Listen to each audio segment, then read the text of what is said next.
अस्सलामु अलैकुम वरहमतुल्लाहि वबरकातुह। उम्मीद है कि तमाम ही नाज़रीन खैर आफियत से होंगे और अल्लाह ताला अपने हिफ्ज़ व अमान में रखे। माक़बल में हमने ये बताया था कि अगर शाबान के अंदर रूहें जमा होती हैं तो लावारिस रूह कहाँ जाती है, और ये अक़ीदा रखना कि तमाम रूहें जमा होती है, खाना खिलाने से वो रूहें इकट्ठी होती हैं, तो ये अक़ीदा दुरुस्त है या नहीं है, गुमराही है। तो तो हमने माक़बल में बता दिया था कि यह अक़ीदा गुमराही है, इसकी कोई कोई सबूत नहीं है। और दूसरा ये कि मय्यत को जो अज़ाब होता है वो जिस्म को होता है या रूह को होता है, वो माक़बल में हमने बता दिया था कि भाई जिस्म को होगा या रूह को होगा। अब आगे ये जिक्र करना है कि जो अज़ाब क़ब्र जो होता है वो मय्यत को कैसे दिया जाएगा, मय्यत को कैसे दिया जाएगा।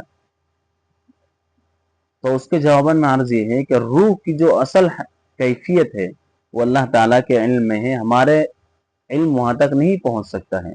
और दूसरी चीज़ ये है, अहले सुन्नत वल जमात का अक़ीदा ये है कि अज़ाब क़ब्र ये हक़ है और क़ब्र के अंदर जो राहतें हैं ये भी बरहक़ है। हमें इन दोनों चीज़ों पर ईमान लाना है।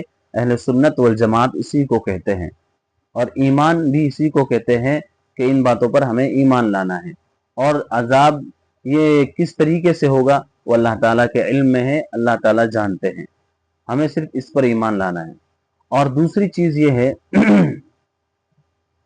दूसरी चीज़ ये है कि रमज़ान के अंदर अगर कोई वफ़ात हो जाए, अगर किसी की वफ़ात हो जाए तो क्या उससे अज़ाब क़ब्र क़यामत तक के लिए हटा लिया जाता है। तो उसके जवाबन में अर्ज़ ये है कि ज़ईफ़ रिवायत में सिर्फ ये मिलता है, ज़ईफ़ रिवायत में सिर्फ ये मिलता है कि अगर किसी का रमज़ान के अंदर इंतकाल हो जाए और इंतकाल होने के बाद में उससे अज़ाब क़ब्र हटा लिया जाता है, वहाँ ये क़ैद नहीं है कि भाई उससे रमज़ान यानी क़यामत तक के लिए अज़ाब हटा लिया गया है, बल्कि ये कहा है कि अज़ाब क़ब्र हटा लिया जाता है। तो कब तक हटाया जाता है, कब तक नहीं, वो अलग बात है, लेकिन क़यामत तक के लिए उसमें कोई कैद नहीं है। और बहुत से जुमा के मुतालिक ये है कि हाँ, जुमा के दिन अगर किसी का इंतकाल हो जाए तो उससे अज़ाब क़ब्र हटा लिया जाता है।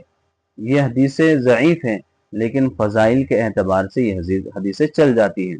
और तीसरी बात ये है कि भाई आलम बरज़ख़ कहाँ है, आलम बरज़ख़ किसको कहते हैं, और इल्लियीन और सिज्जीन सिज्जीन यानी इनका मकाम कहाँ है, कहाँ रहते हैं रूहें।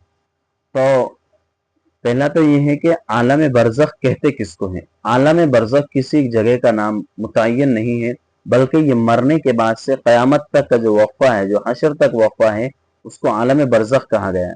और दूसरी चीज़ ये है कि इल्लियीन का जो मकाम है वो 7वें आसमान के ऊपर है, 7वें आसमान के ऊपर है। और अल्लाह ताला के मुनकिरीन का जो मकाम है, अल्लाह ताला के इनकार करने वाले की जो जगह है वो 7वें ज़मीन के नीचे है।